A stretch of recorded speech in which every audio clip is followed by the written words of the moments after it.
Paul Gillet, 45 ans, vigneron et domaine des Maisons Brûlées depuis 2013 avec mon épouse. On s'occupe de ce domaine qui fait 8 hectares. Il y a 9 cépages. C'est un domaine qu'on a repris à la suite de Michel et Béatrice Auger, qui étaient certifiés en bio depuis 25 ans et qui pratiquaient la biodynamie aussi. On poursuit ce travail. On produit à peu près 20 000 bouteilles par an quand il n'y a pas de dégâts, c'est-à-dire que il y en a quand même souvent, puisqu'on a gelé en 17, il y a du gros de mildiou en 16, la sécheresse en 15. Bon voilà, l'an dernier on a fait une belle récolte, comme en 14. Voilà, on est content.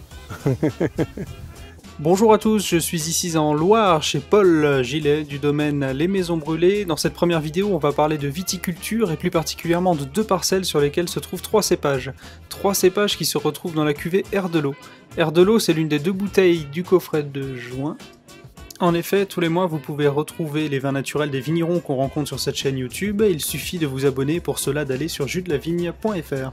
Tout ce que je peux dire, c'est que je suis content de faire ce métier. On est alsacien d'origine et quand on a commencé à chercher un endroit où s'installer, il y avait 2 critères. D'abord, évidemment, la finance. Donc il fallait que ce soit accessible à nos bourses. Et l'autre, c'était un endroit où on appréciait les vins.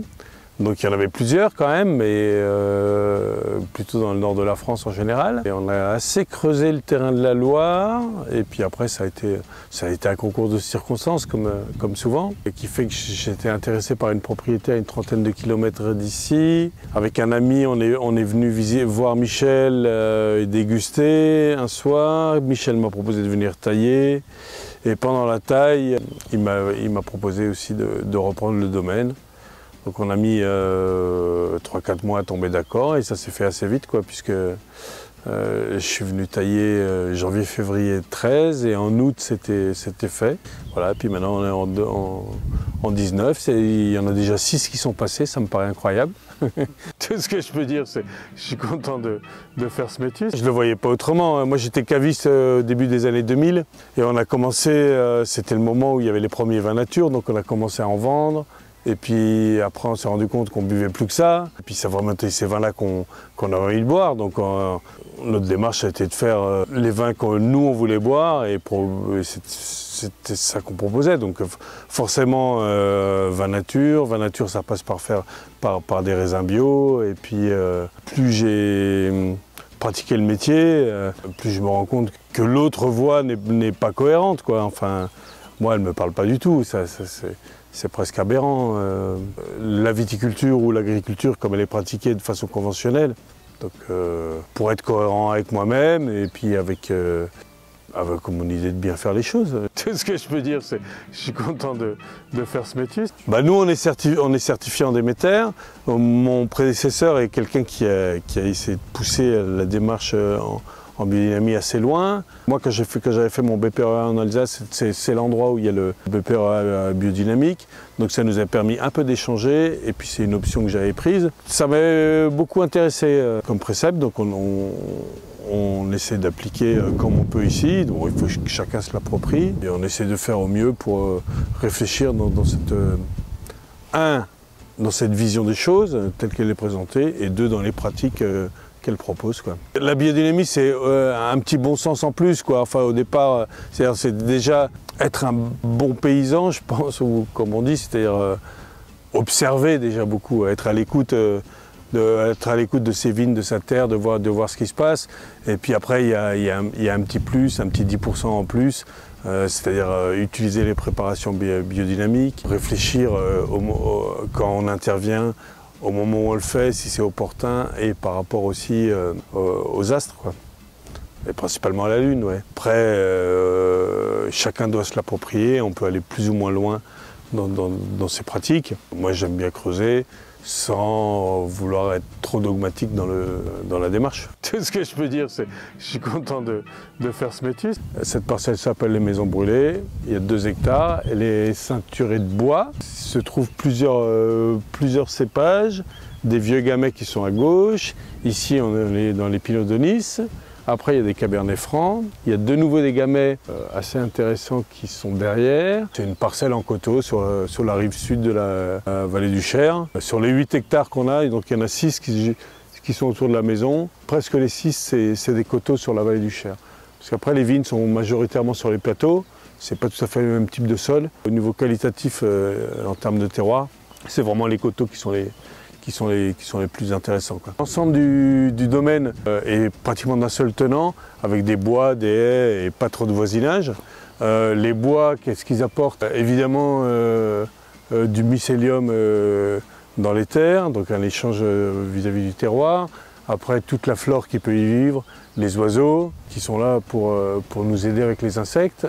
Le problème de la viticulture, on le voit, c'est aussi que c'est des rangs de vignes, la monoculture. Donc quand on réfléchit un petit peu au précepte biodynamique et à ce que peut être l'idée de la biodynamie de varier un peu et de sortir de la monoculture, rien comme ça qu'on a plus ou moins 2 hectares de vignes d'un seul tenant, et si on peut amener à côté un peu de pré, un peu de bois et une vie différente, c'est forcément pas mauvais pour l'écosystème.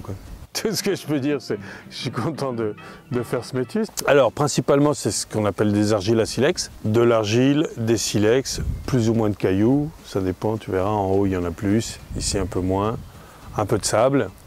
Et la roche-mère, c'est un argile assez dur, compact. Donc c'est des endroits où on souffre pas trop d'eau en général, où la concurrence est plutôt forte, donc ça demande à être présent au niveau des travails du sol. Bon, bien que tu vois que moi j'ai pas grand peur de l'herbe non plus, On est exposé nord, nord-est, c'est pas un handicap même si on est dans le nord, Ça mûrit bien, et puis avec ce qui se passe ces dernières années au niveau des maturités, peut-être que c'est même un plus, Tout ce que je peux dire, c'est que je suis content de faire ce métier. Alors ici, c'est donc les Pinot de Nice qui rentrent principalement dans la cuvée de l'eau. On peut en mettre dans d'autres cuvées si le rendement est au rendez-vous. Donc c'est une parcelle qui a 40 ans à peu près. Le Nice, c'est un cépage qui est assez à la mode, mais au-delà de ça, nous on l'affectionne beaucoup parce que, déjà à la vigne, c'est sympa parce que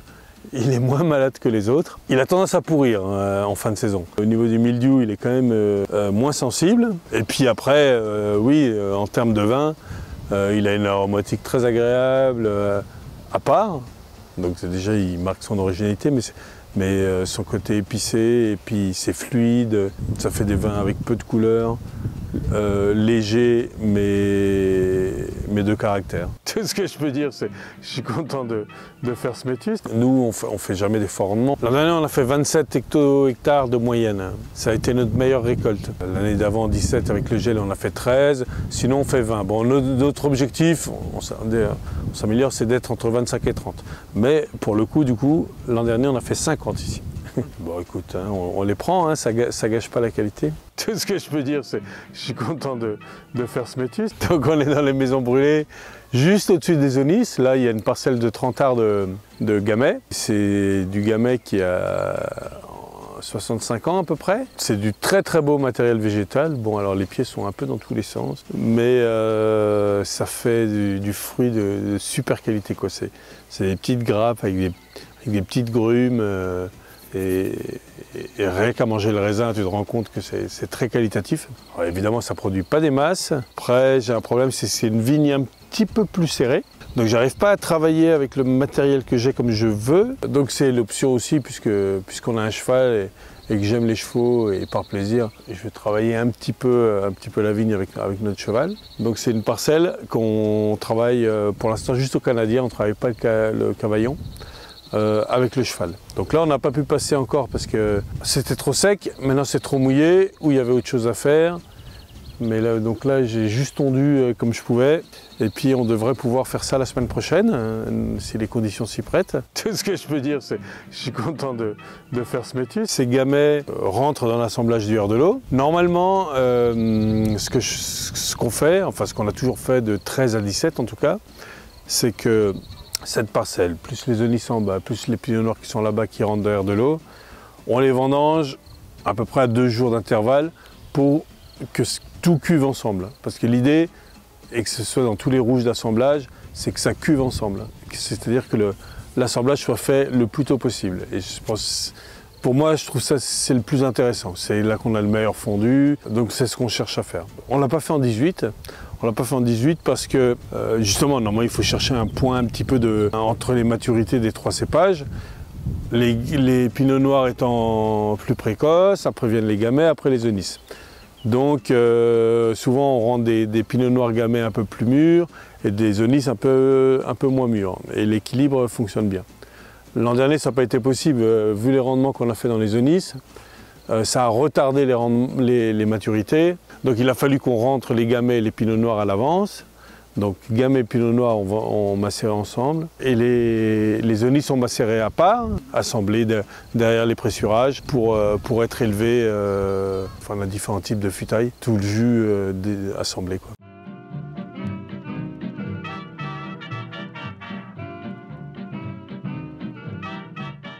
On est sur la parcelle qui s'appelle le R de l'eau. Je pense que c'est notre plus belle parcelle de vigne.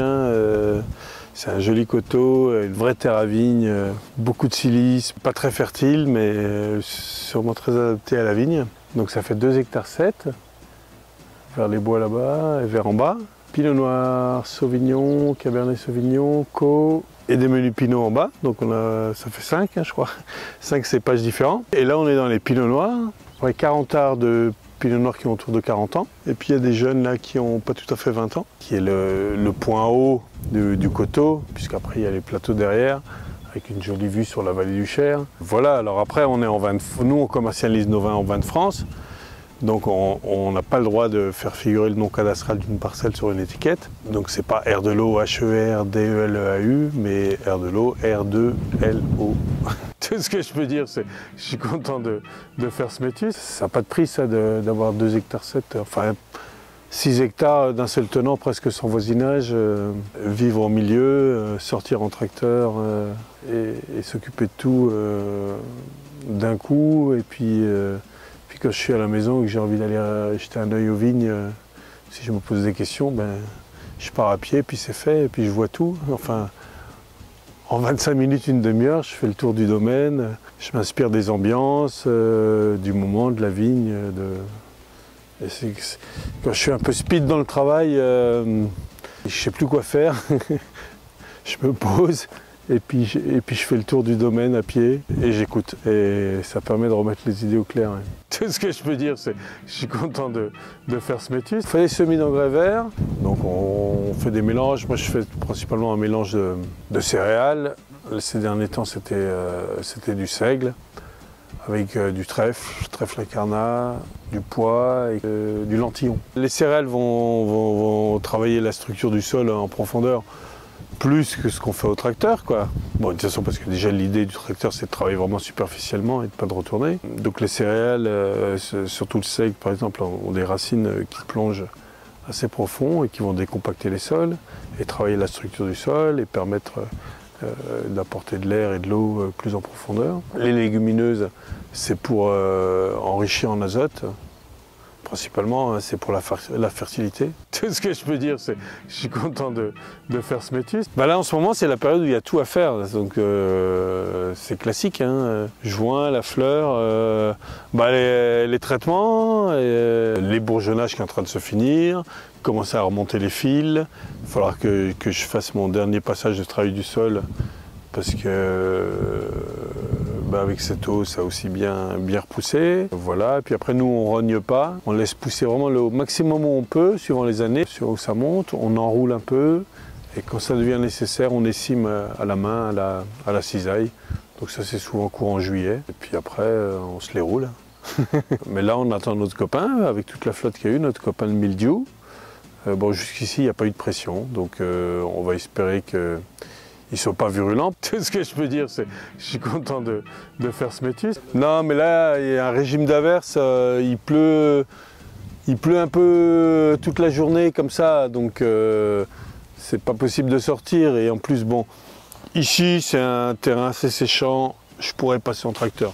Il y a plein d'endroits où je ne pourrais pas passer, donc c'est pas la peine non plus d'aller défoncer les sols pour foutre des traitements, quoi. Il me faut déjà une fenêtre quand même raisonable de quelques heures pour pouvoir sortir.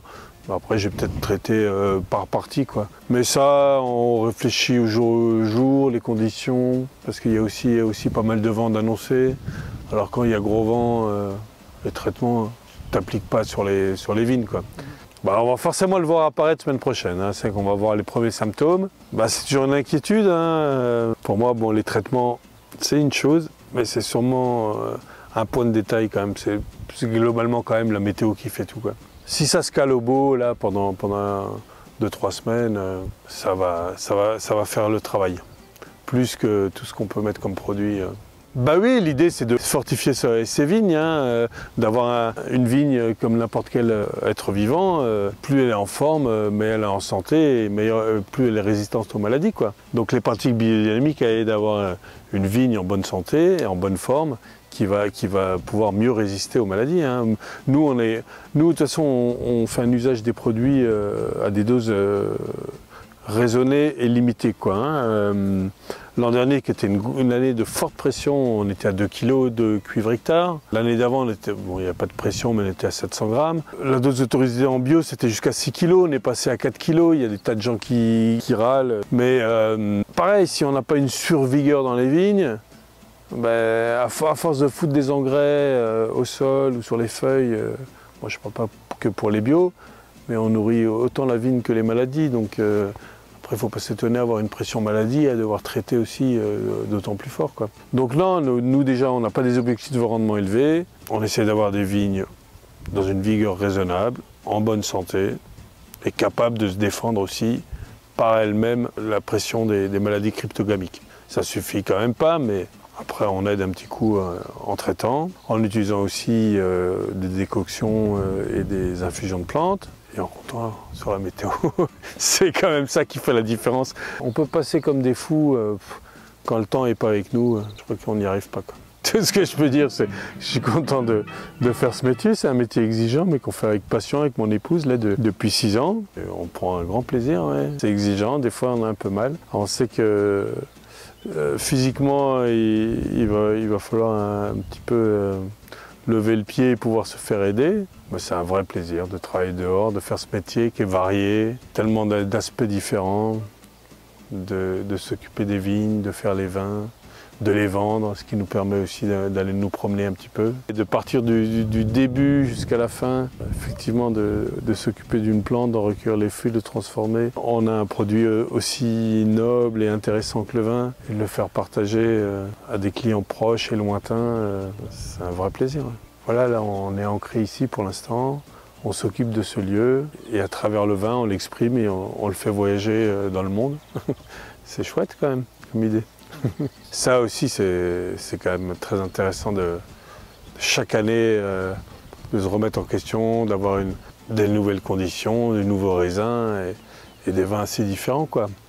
Ça n'existe pas par contre dans la viticulture conventionnelle, quoi. Alors que nous, au contraire, on part de l'autre côté, quoi. On regarde le raisin qu'on a et on regarde quel vin on peut un peu faire. Même les cuvées qu'on reproduit d'année en année avec les mêmes raisins, les mêmes parcelles, c'est tellement différent. Après, il y a une trame, et puis au vieillissement, on retrouve le terroir, mais c'est tellement différent.